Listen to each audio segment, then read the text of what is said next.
श्री गणेशाय नमः। नीलांबुज श्यामल कोमलांगम सीता समारोपितवाम भागम पाणो महासायक चारुचापम नमामि रामम रघुवंशनाथम। प्रहलाद नारद पराशर पुंडरीक व्यासाम्बरीश शुक शौनक भीष्म तालभ्यान रुकमांगदार्जुन वशिष्ठ विभीषण आदीन पुण्यानिमान परम भागवतान स्मरामि। शुरू करते हैं। इस वीडियो में हम लोग श्री गदाधर भट्ट जी के बारे में पढ़ेंगे। 138वां छप्पे है श्री भक्तमाल का। गुण निकर गदाधर भट्ट अति सबहिन को लागे सुखद। सज्जन सुहद सुशील बचन आरज प्रतिपाले। निर्मत्सर नेह काम कृपा करुणा को आले। अनन्य भजन दृढ़ कर निधर्यो बपु भक्त निकाजे। परम धर्म को सेतु विदित वृंदावन गाजे। भागवत सुधा बरषे बदन काहू को नाहिन सुख दुखद। गुण निकर गदाधर भट्ट अति सबहिन को लागे सुखद। श्री गदाधर भट्ट जी समस्त सद्गुणों के समूह तथा सभी को सुख देने वाले थे। लिखा है सभी को सुख देने वाले थे। सबहिन को लागे सुखद। आप स्वभाव से सज्जन, सबके मित्र, सदाचारी और पूर्वाचार्यों के वचनों का पालन करने वाले थे। आप ईर्ष्या, कामना आदि दुर्गुणों से रहित, कृपा और करुणा के निधान थे। लोगों में अनन्य भाव पूर्वक भजन साधन को दृढ़ करने के लिए आपने शरीर धारण किया था। लिखा है शरीर धारण क्यों किया था? मतलब ये पहले से ही भगवत प्राप्त थे। इन्होंने लोगों की भगवत प्राप्ति कराने के लिए शरीर धारण किया था। जैसा है लिखा है, लोगों में अनन्य भाव पूर्वक भजन साधन को दृढ़ करने के लिए आपने शरीर धारण किया था। आप परम धर्म के पुष्ट सेतु थे। श्री वृंदावन धाम में सर्वदा विराजते थे। श्रीमद् भागवत की कथा सुधा आपके श्रीमुख से बरसती रहती थी। आप किसी भी प्राणी के लिए दुखद नहीं थे। लिखा है किसी भी प्राणी के लिए दुखद नहीं थे। तो यहाँ लिखा है भागवत सुधा से लेकर नाहिन दुखद। जो लिखा है भागवत सुधा बरषे बदन काहू को नाहिन दुखद, किसी के लिए भी लिखा है आप किसी भी प्राणी के लिए दुखद नहीं थे। तो इसके लिए यहाँ पे लिखा है टिप्पणी में कि आपके मुख से निर्झरित भगवत कथा सभी को सुखदायी थी। अन्य वक्ताओं की कथा किसी किसी को अच्छी नहीं लगती थी, क्योंकि पक्षपाती, लोभी, श्रोता के भाव को ना जानने वाला, प्रश्नकर्ता, आदर ना करने वाला, विषयों को श्रोताओं के मन में ना बैठा पाने वाला, शास्त्र का तात्पर्य ना समझने वाला, प्रश्न करने पर नाराज होने वाला वक्ता सबको सुखद नहीं होता है। श्री गदाधर भट्ट जी सभी सद्गुण संपन्न थे। एक बार एक भावुक संत आपकी कथा में बैठे हुए थे। संयोग से धेनुकासुर वध की कथा चल रही थी। जब संत ने सुना कि श्री बलराम जी के वक्षस्थल में धेनुकासुर ने दुलती का प्रहार किया, तो वह संत अपने शरीर को ही छोड़ दिया। श्रोताओं में हलचल मच गई। तब श्री गदाधर भट्ट जी ने कहा कि भगवान की कथा अमृत है, अवश्य जीवित हो जाएंगे। सचमुच कथा प्रसंग पूर्ण होने पर संत जीवित हो गए। सभी को विश्वास हो गया कि भट्ट जी के मुख से कथा अमृत की वर्षा होती है। आगे प्रियादास जी की कविता पढ़े हुए हैं, उसमें पहले भावार्थ पढ़ते हैं। श्री गदाधर भट्ट जी जब अपनी जन्मभूमि घर में ही रहते थे, उस समय उन्होंने सखी हूँ श्याम रंग रंगी यह पद बनाया। श्री जीव गोस्वामी जी ने श्री वृंदावन में किसी को गाते हुए उक्त पद को सुना तो उनका मन विभोर हो गया। उन्होंने शीघ्र ही एक पत्र लिखकर 2 संतों को श्री गदाधर भट्ट जी के पास भेजा। तो वृंदावन में वही पद किसी ने गाया, तो जीव गोस्वामी जी ने वो सुना और उन्होंने 2 संतों को, लिखा है 2 संतों को गदाधर भट्ट जी के पास भेज दिया। पत्र में लिखकर, उनके हाथ में पत्र लिखा, उनको दिया और भेज दिया उनके पास। पत्र में लिखा था कि बिना रंग रंगने का स्थान रहनी के आपके ऊपर रंग कैसे चढ़ गया। जो भगवत प्राप्ति, जो भक्ति का रंग जो है वो बिना वृंदावन के आपके कैसे चढ़ गया। उन्होंने पत्र में ये लिखा, मुझे ये सोच विचार कर अत्यंत आश्चर्य हो रहा है। प्रेम से ओतप्रोत पत्र को लेकर दोनों संत श्री भट्ट जी के गांव में पहुंचे। उस समय परम रसिक संत श्री भट्ट जी गांव के समीप बाहर एक कुएं पर बैठे दातून कर रहे थे। संत उन्हें कैसे पहचानते? उन्होंने श्री भट्ट जी से पूछा, यहाँ गदाधर भट्ट जी कहाँ निवास करते हैं? उत्तर में श्री भट्ट जी ने उन दोनों संतों से पूछा, आप लोग किस स्थान में रहते हैं? उन्होंने बताया नहीं। उन्होंने पूछा कि आप किस स्थान में रहते हैं? संतों ने उत्तर दिया, विश्व ब्रह्मांड में सर्वश्रेष्ठ श्री वृंदावन धाम है। ये सुनते ही श्री भट्ट जी मूर्छित होकर कुएं से नीचे भूमि पर गिर पड़े। उस समय ऐसा लग रहा था कि मानो इनके प्राणों ने भगवत प्राप्ति कर ली।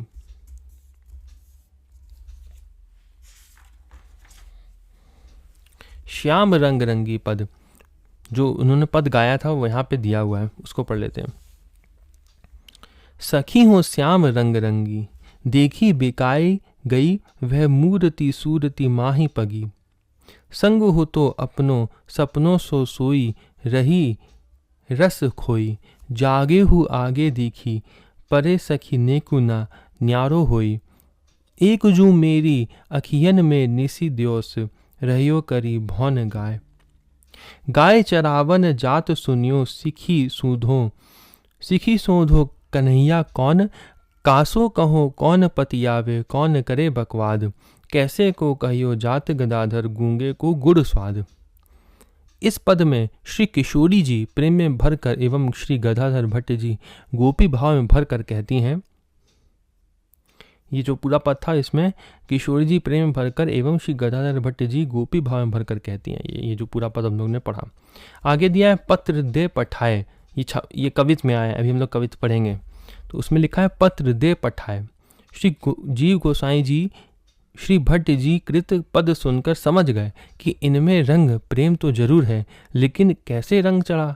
पत्र के बहाने से श्याम सुंदर की अंतरंग सखी को वृंदावन बुलाना चाहते थे। तो ये लिखा है कि वो ये समझ गए थे पत्र पढ़कर कि ये कोई भगवान की दिव्य सखी हैं। जीव गोस्वामी जी ये पढ़ के समझ गए थे, तो वो उनको वृंदावन बुलाना चाहते थे, इसलिए उन्होंने वह पत्र लिखा था जीव गोस्वामी जी ने। इसलिए ऐसा पत्र लिखे कि वह यहाँ आकर श्री राधा पादार विंद का आराधन, वृंदावन वास एवं रसिकों का नृत्य संग करें।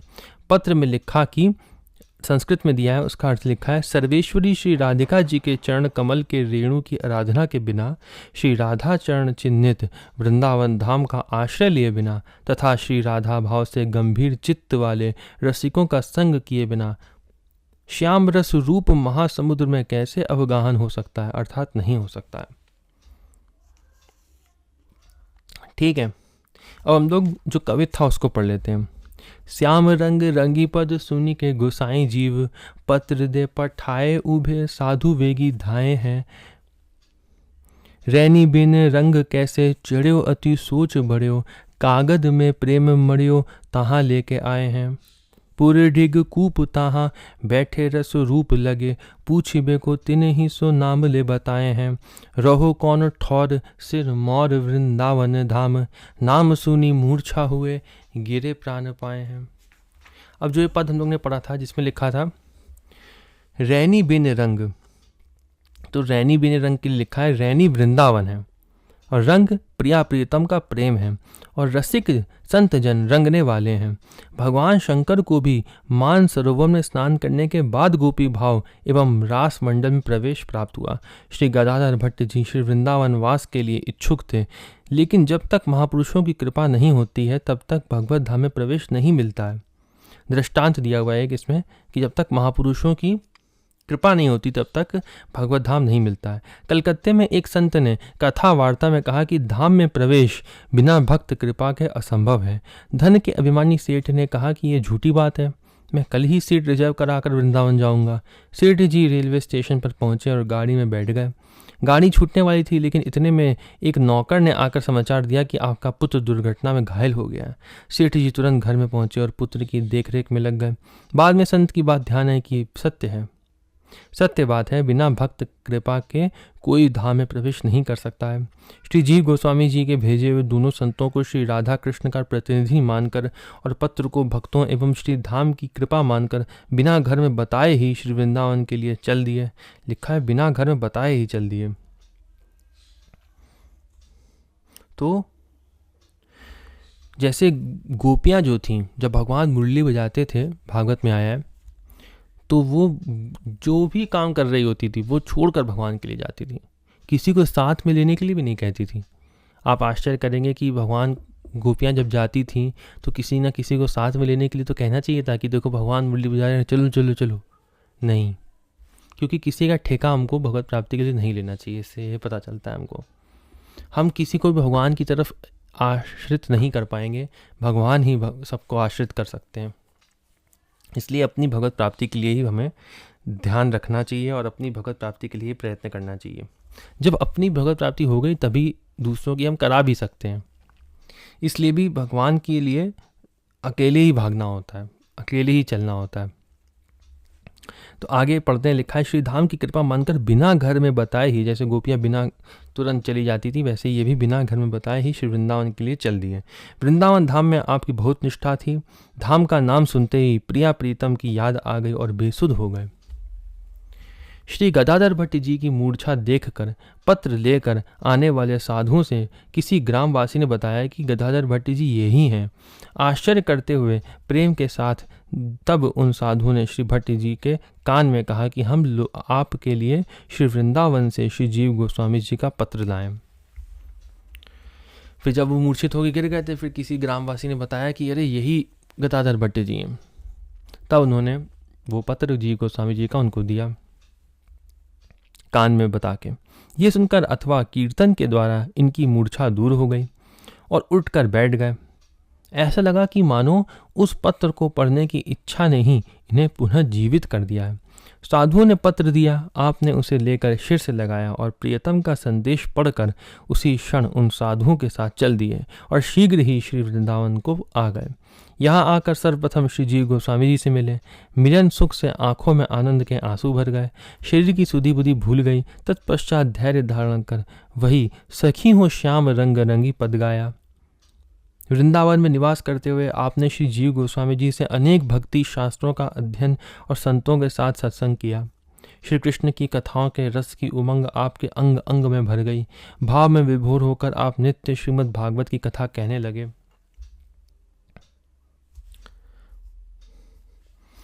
काहू कही भट्ट श्री गदाधर जू ए जानो, मानो उही पाती चाह फेरी के जीवाए हैं। दियो पत्र हाथ लियो शीस सो लगाए चाय, बाँचत ही चले वेगी वृंदावन आए हैं।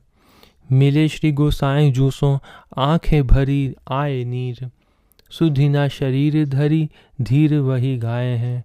पढ़े सब ग्रंथ संग नाना कृष्ण कथा रंग, रस की उमंग अंग अंग भाव छाए हैं। तो यहाँ जो लिखा है कृष्ण कथा रंग, उसके लिए नीचे लिखा है कि कथा की महिमा स्वयं श्री भट्ट जी कहते हैं। अग संघारिणी अधम उधारिणी कलि काल तारिणी, मधुमथन गुण कथा मंगल विधायिनी, प्रेम रसदायिनी भक्ति अनपायिनी, होए जिय सर्वथा।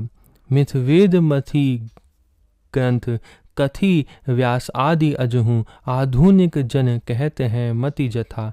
परम पद सोपान करी गदाधर पान आन, आलाप ते जात जीवन व्रथा। मथुरा वृंदावन के मध्य में धौरहरा गांव का निवासी कल्याण सिंह नामक एक पवित्र हृदय वाला राजस्थानी राजपूत वृंदावन में श्री गदाधर भट्ट जी की कथा में आने लगा। कथा सुनने से उसके हृदय में तीव्र वैराग्य उत्पन्न हो गया। कथा का ऐसा विचित्र,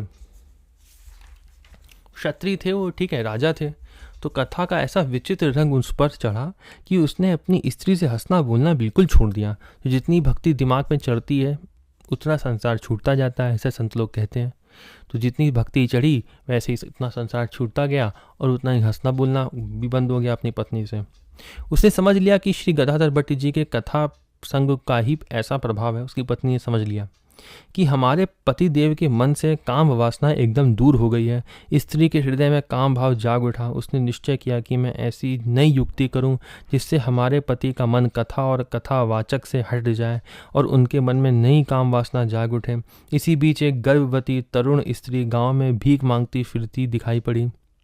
उसे बुलाकर कल्याण सिंह जी की स्त्री ने कहा कि ये 20 रुपये लो और कथा में जाकर कह दो कथावाचक व्यास मुझसे प्रेम करते हैं। ऐसी बातें उसने बना ली। नाम हो कल्याण सिंह जात राजपूत पूत, बैठ्यो आए कथा सो अभूत रंग लाग्यो है। निपट निकट वास थौर हा प्रवास गाँव, हास परिहास तज्यो तिया दुख पाग्यो है। जानी भट्ट संग सो अनंग वास दूर भई, करो लेके नई आनी हिये काम जाग्यो है। मांगत फिरत हुती जुवती ओ गर्भवती, कही ले रुपया 20 नेकु कहो राग्यो है। कल्याण सिंह जी की स्त्री ने युवती भिखारिन को समझाया कि तुम वृंदावन को चली जाओ और जिस समय श्री गदाधर भट्ट जी की कथा हो उसी समय सबके सामने खोल कर कहना। क्या कहना? उसने कहा, महाराज, जैसे आपने मुझ पर कृपा की और मुझे गर्भवती किया, उसी प्रकार अब मेरी सुधि लीजिए। प्रसव का समय है, मेरे रहने खाने का पीने का प्रबंध कीजिए। उस भिखारी ने स्वीकार कर लिया। तब उसने अपनी एक दासी उसके साथ कर दी। धन के लोभवश भिखारिन का चित्त दूषित हो गया था। उसने कहा, ये सब तुम जाके कथा के बीच में बोल देना। कितना बड़ा अपमान होगा, आप सोचिए। कोई भागवत कथा कर रहे हैं और उनके बीच में ऐसे कोई जाके कह दे तो कितना बड़ा अपमान होगा, और कथावाचक को भी क्रोध आएगा, अवश्य ही आएगा अगर कोई किसी के सामने ऐसी कोई बात बोले तो। लेकिन वह इतने शांत थे। अभी हम पढ़ते हैं कैसे थे वो। दासी के बताने से उसने कथा में जाकर सबको सुनाकर कहा कि अब मेरा प्रबंध कीजिए, जैसा ये बोला।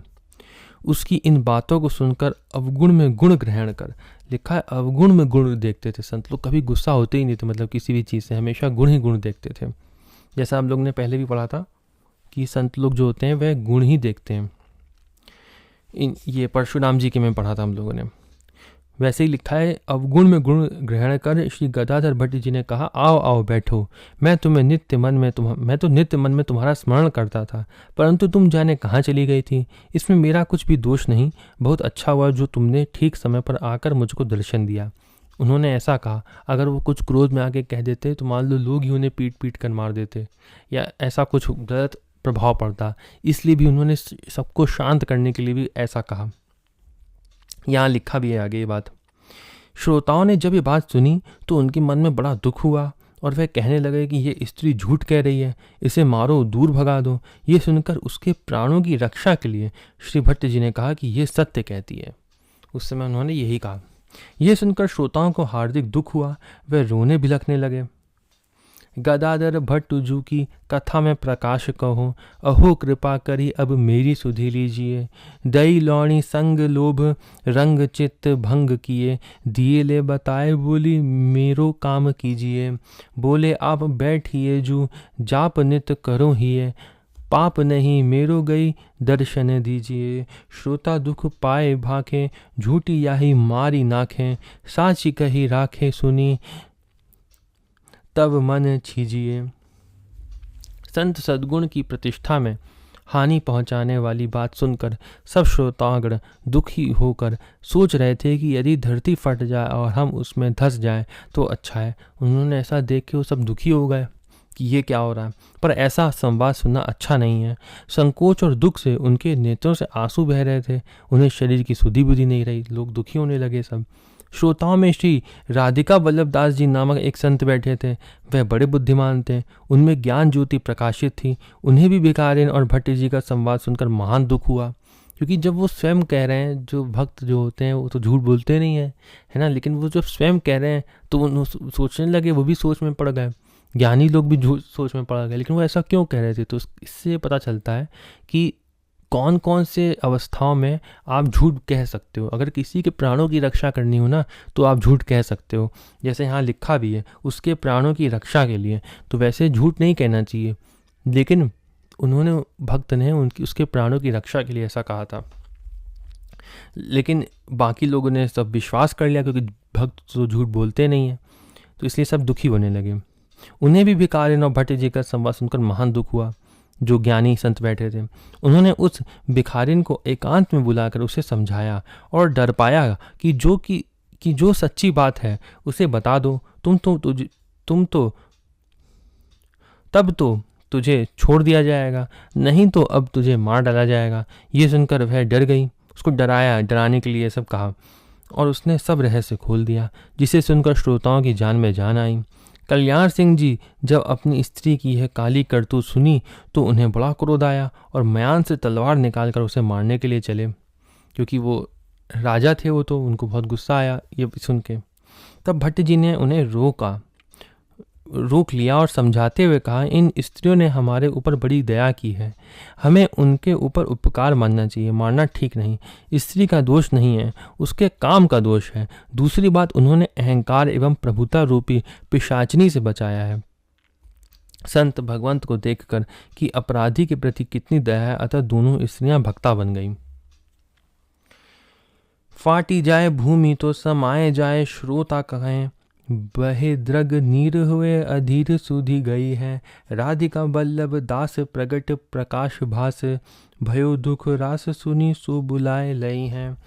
साच कही दीजे नहीं अभी जीव लीजे डरी, सब कही दियो सुख लियो संज्ञा भई है।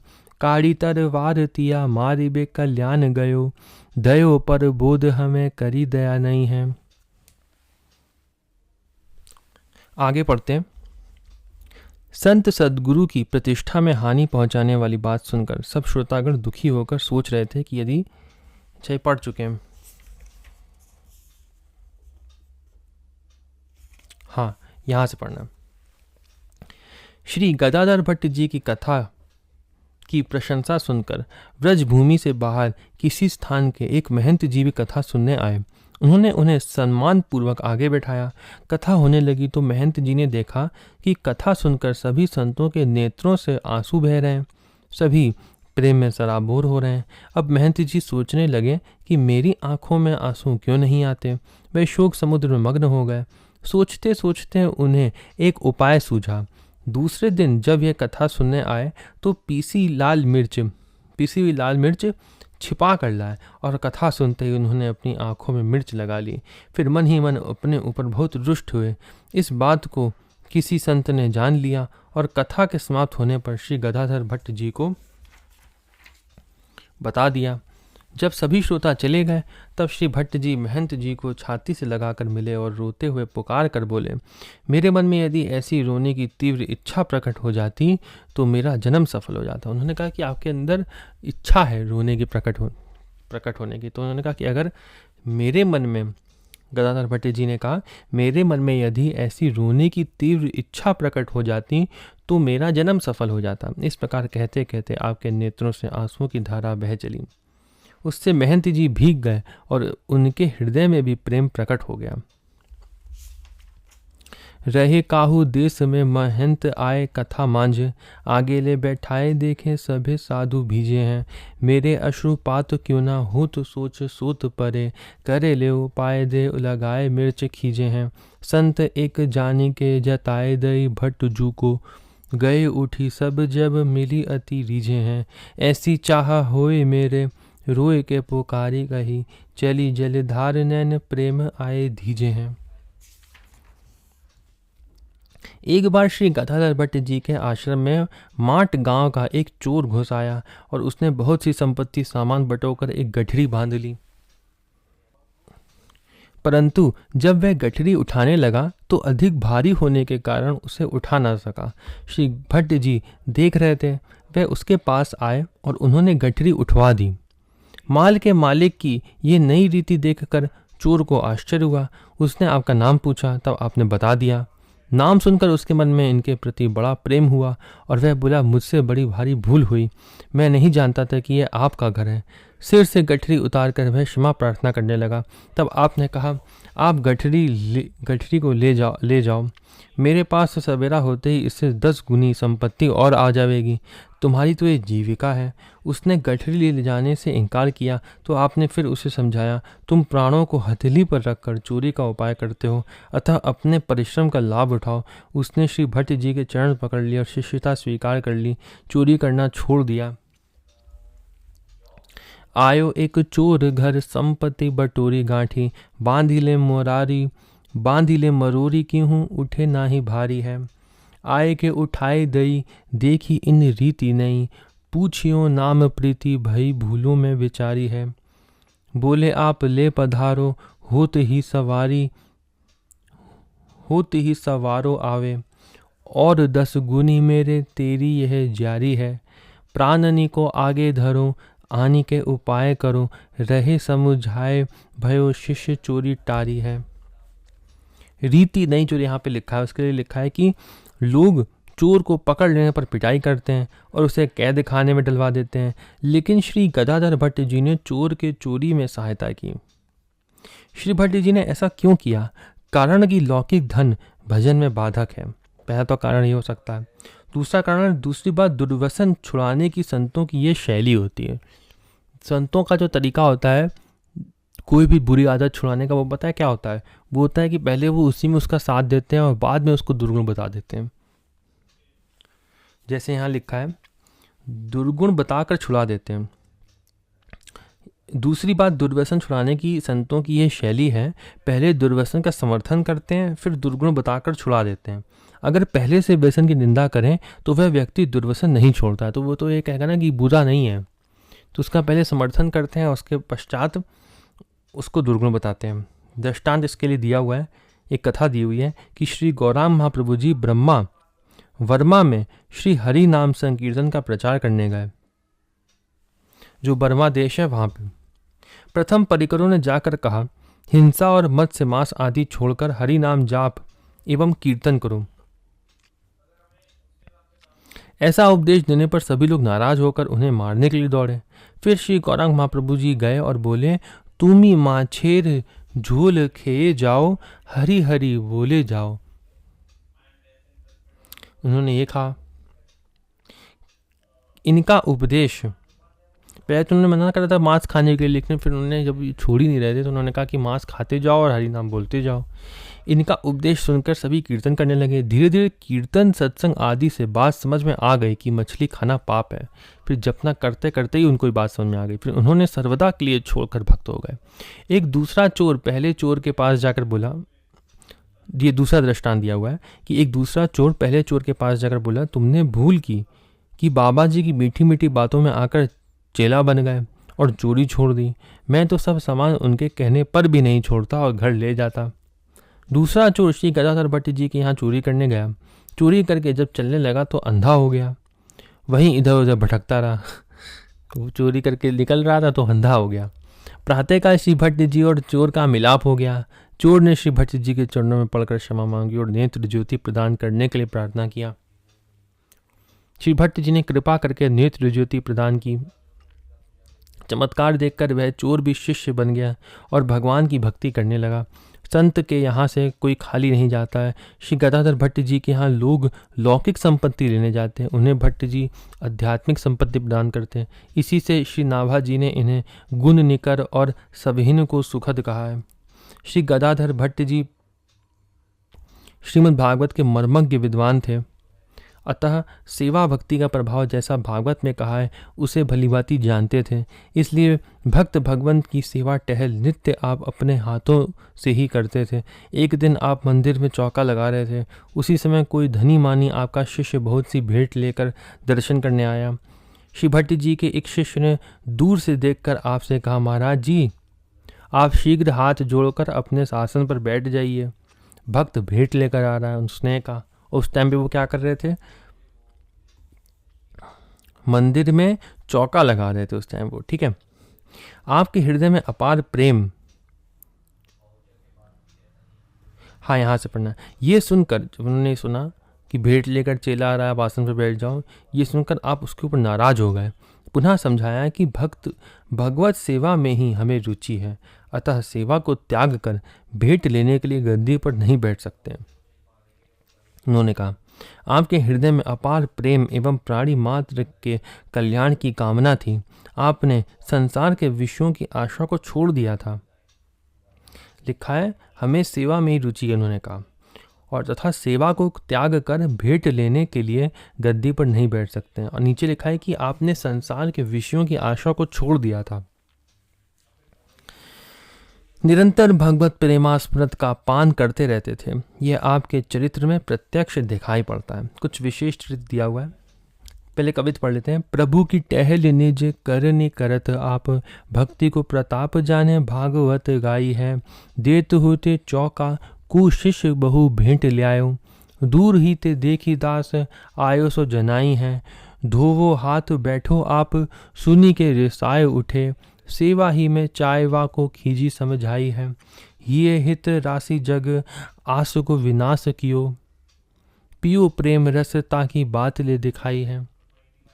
जितना इसमें चरित्र दिया हुआ था वो यहीं पे समाप्त होता है, बस कुछ विशेष चरित्र दिया हुआ है वो पढ़ लेते हैं। लिखा है श्री गदाधर भट्ट जी आंध्र प्रदेश के हनुमानपुर नामक ग्राम मौदगल्य गोत्र उत्पन्न तैत्रीय आप स्तंभ शाखाध्यायी कृष्ण यजुर्वेदी ब्राह्मण थे। वो आप लोग सोच रहे होंगे कि ये बात अंतिम में क्यों लिखी है कि वो कहाँ के रहने वाले थे, उनके पिता का नाम क्या था, ये सब तो पहले बताना चाहिए था, ये अंत में क्यों दिया हुआ है।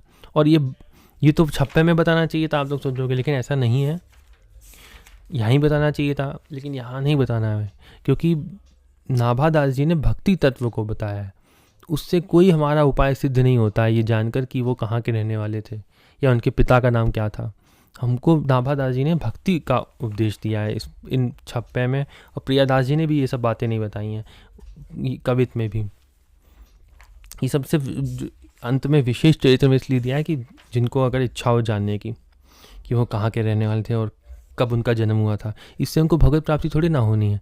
इसलिए इन्होंने बात प्रियादास जी ने और नाभादास जी ने ये सब बातें नहीं बताई थी कि वो कहाँ के रहने वाले हैं और उनके पिता का नाम क्या था। ये सब विशेष इसमें थोड़ा सा दिया हुआ है, उसको पढ़ लेते हैं। लिखा है आपका जन्म अनुमानद विक्रम संवत 1560 में हुआ। आपको घर में ही संतों का संग मिलता रहता था, इसलिए घर में ही भक्ति का रंग चढ़ गया था। आप श्रीमद् भागवत के सरस वक्ता थे। श्री भट्ट जी के द्वारा रचित 1 शतक के लगभग फुटकर पद मिलते हैं, 1 शतक के लगभग। संस्कृत और ब्रज भाषा का सौष्ठव आपके पदों में मिलता है। आपके पदों में सखी भाव की प्रधानता है। श्री गदाधर भट्ट जी के सेव्य ठाकुर श्री मदन मोहन जी हैं, जिनका पाटोत्सव माघ शुक्ल पंचमी बसंत पंचमी को मनाया जाता है। ये श्री विग्रह आपको यमुना पुलिन रेणुका से प्राप्त हुआ था। वृंदावन में अठखंबा मोहल्ला श्री गदाधर भट्ट जी गोस्वामी पीठ श्री मदन मोहन जी का मंदिर विराजमान है। श्री भट्ट जी के वंशज आज भी सेवा करते हैं। श्री भट्ट जी की चरण पादुका एवं उनके समय की 1607 विक्रम संवत की श्रीमद् भागवत आज भी उक्त मंदिर में दर्शनीय है। श्री वृंदावन आने के बाद फिर कभी आप जन्मभूमि नहीं गए, परंतु इनके जो जहाँ पे इनका जन्म हुआ था, जहाँ पहले रहते थे ना, वहाँ गए नहीं वृंदावन आने के बाद, परंतु इनके परिवार के लोग वृंदावन में आ गए। वो गए नहीं वहाँ, लेकिन उनके परिवार के लोग आ गए वृंदावन में। श्री गदाधर भट्ट जी के 2 पुत्र हुए, श्री वल्लभ रसिक जी और श्री यदुपति भट्ट जी। इनका उपनाम रसिकोतंस था। ये बड़े पंडित विद्वान थे। इन्होंने प्रेम पत्तनम नामक सरस ग्रंथ की रचना की। इसी वंश में श्री गोवर्धन भट्ट जी हुए, जो संस्कृत के बड़े ही विद्वान हुए। इनके द्वारा रचित मधुकेली वल्ली, रूप सनातन स्तोत्र और राधा कुंडस्तव प्रसिद्ध है। तो 3 शास्त्रों के नाम यहाँ दिए हुए हैं। श्री गदाधर भट्ट जी की वाणी हरि नाम महिमा है, उसके पद दिए हुए हैं, उसको पढ़ लेते हैं। हे हरि ते हरि नाम बड़ेरो, ताकू मूड करत कत झेरो, प्रगट दरस मुचुकुंद ही दीन हो, ताहु आयसु भूत तप केरो, सुत हित नाम अजा मिल लीनो, या भव में न कियो फिरी फेरो, पर अपवाद स्वाद जिये राच्यो, व्रथा करत भगवाद घनेरो, ताको दस्यो अंश गदाधर हरि हरि कहत जात कहा तेरो, युगल अवतार आवत हैं गठ जोरे, संग शोभित वृषभानु नंदिनी, ललितादिक तृण तोरे, शीस सेहरो बन्यो लाल के, निरखी हंसत मुख मोरे, निरखी निरखी बलि जाए गदाधर, छवि न बड़ी कछु थोरे, दिन दूल्ह मेरो कुंवर कन्हैया, नित प्रति सखा सिंगार संहारत, नित आरती उतरती मैया, नित प्रति गीत वादित्र में मंगल धुनि, नित सुर मुनिवर विरद कहैया,